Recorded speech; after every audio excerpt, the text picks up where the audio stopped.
So I came across this quote on Instagram and I resonated with it so much that I wanted to share it because it kind of goes with what we're going to be tackling today. And it went a little like this.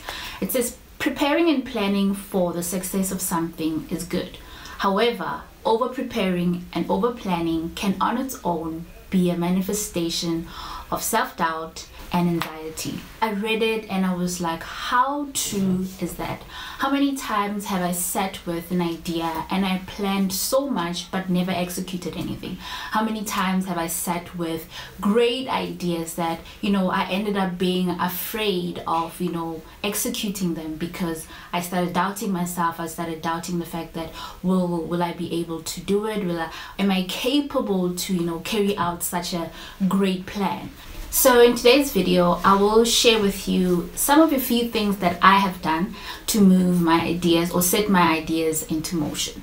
So let's go.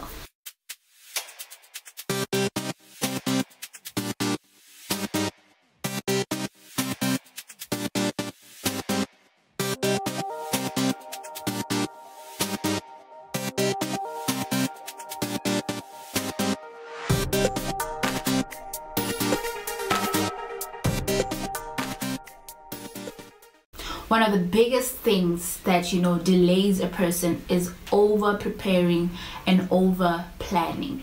And like the quote says, it is good to plan, you should prepare, but getting stuck on one phase of the project life cycle will not get you to the end. So before I start, let me just define planning in layman's terms. So planning is the process of thinking about activities that will bring you closer to your desired goal, right? So it's the process of thinking about activities that you need to do. But now you cannot be stuck on thinking about what you need to do and not actually doing it, because then you will not reach your desired goal. I'm one person who loves, ideating, who comes out with brilliant ideas, and I'll put them down on paper.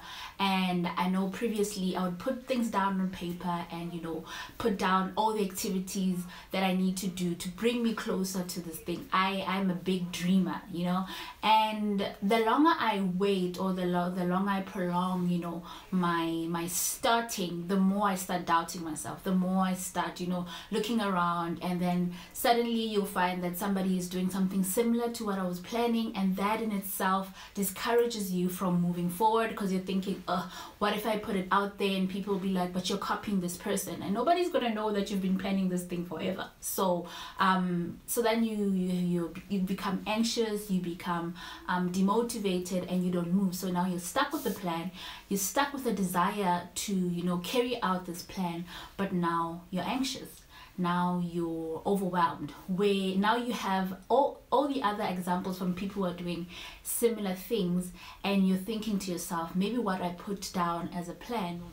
So one of the other things that becomes a problem in you executing your plans is the fact that once you see that there's somebody else who's doing something that's similar to what you were planning to do, you start getting discouraged, and you stop believing in your abilities to carry that thing. An example that I can make right now to help you out of that mindset is an example of cooking. If there are 3 people and they are all cooking pumpkin, one cooks it plain, the other one puts cinnamon, and the other one just puts sugar with nothing else.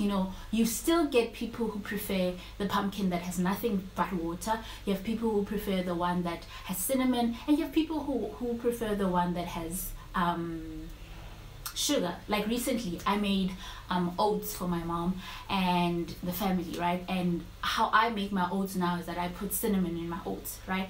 And everybody loved the cinnamon oats, but my mom was just like, okay, this is nice, but I prefer the normal way of cooking oats, But now I'm not gonna stop because of one person who says they don't like this, or I'm not gonna continue exploring new ways of making this thing because one person is saying, what, I don't like the way you're making it. And that's how we need to look at things. We can all be doing the same thing, but God has a way to make yours unique he has a way of making sure that the people that are right, that are supposed to be hearing what you are doing or receiving what you are creating, receive it well and they are helped. And that's how we need to look at our ideas and things that we bring up. We're not doing things because somebody else did it. We're not doing things to, you know, appease ourselves, but we're doing it for nations. We're doing it for, you know, for purpose. And that's the one thing that you need to know. Even when you're planning,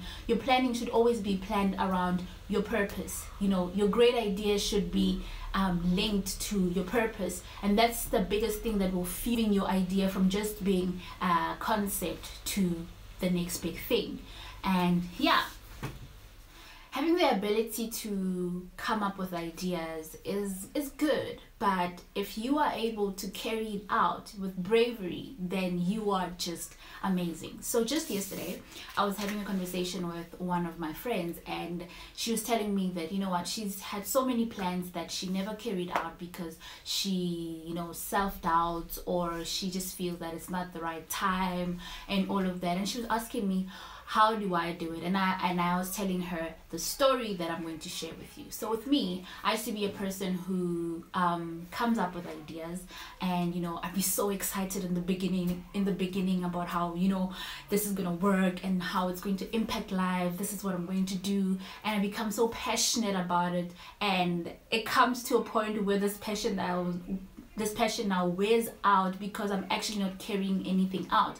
And the one thing that encourages a person is results. Now, because I'm not putting any work into my ideas, I don't see any results. So this passion and this, you know, zeal I had for this great plan or this great goal then dies out. I end up, you know, doubting my abilities, doubting the fact that, you know, other people will receive it well. You know, it's so many things come up because I over prepared, I over planned, and never actually got to the next phase. You know, if you did project management, you know that there are 5 steps or 5 phases of the project life cycle, and one of those, so planning is the second one and initiation is the first one. This is now where all the concepts come in, and the planning phase is the second one. Now, you cannot get to the last phase if you're stuck on the second phase, you know. And one thing that I learned in corporate is through agile methodology. So if you guys know it, it's another way of carrying out a project, right? Is that you break down the bigger goal into many stages, and you start executing stage per stage per stage until you get to the, you know, you get to complete the entire phase. So then I was like, you know, this is what I'm going to do. I'm going to carry out the bigger picture in stages. So for example, I'm gonna make a very black example. So we are at a wedding, and you happen to be the lady who's making tea for people, and you know how it is, the minute people hear the kettle boiling, everybody else all of a sudden needs tea. So how do you make sure that you deliver to everybody a hot cup of tea that everybody will be happy with? So you start now. I would start now.